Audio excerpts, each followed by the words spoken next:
Algo siento en mi cabeza, me duele hace varios días. Mis palabras se me enredan, no hablo bien todavía. Mis ojos mucho me pesan, se acaba la salud mía. Y nunca pensé que caminar luego me costaría. Me decía un viejo, mientras sus ojos lloraban, decía querer volar lejos. Mientras al cielo miraba, todavía recordaba cuando duro trabajaba. Y un derrame en su cerebro no lo dejó hacer más nada. Me comenzó a aconsejar, aunque pensar le costaba. Dijo que su juventud fue como un cuento de hadas. Por un cuerpo decae del tiempo, se necesita ser la rosa más hermosa. Con el tiempo se marchita el roble, se va pudriendo el agua, se va consumiendo el humo, queda apareciendo y las personas van muriendo. Luego ve que la sintió viendo su nieto creciendo, y ahora la siente más que todo, se le está impidiendo y lloviendo.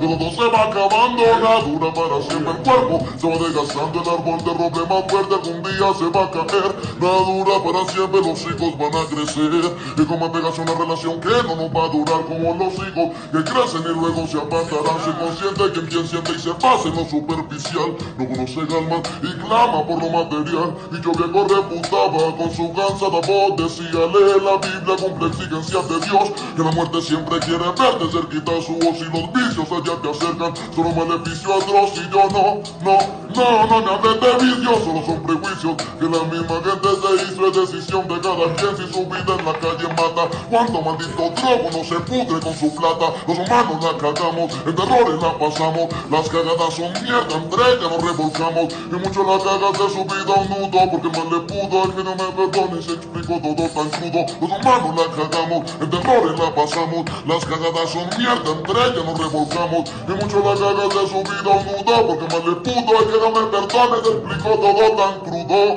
Nadie sabe si luego de la muerte podemos vernos, si reencarnando en el cielo o infierno. Si el infierno que resguardas tú lo tienes pero en tuyo interno, y tu cielo eres tú pero en tu lado tierno puede ser compasión, el mío a sentirse solo cesa con la religión. La soledad en la mente es la peor sensación, y no te sentirás solo cuando te acompañe Dios.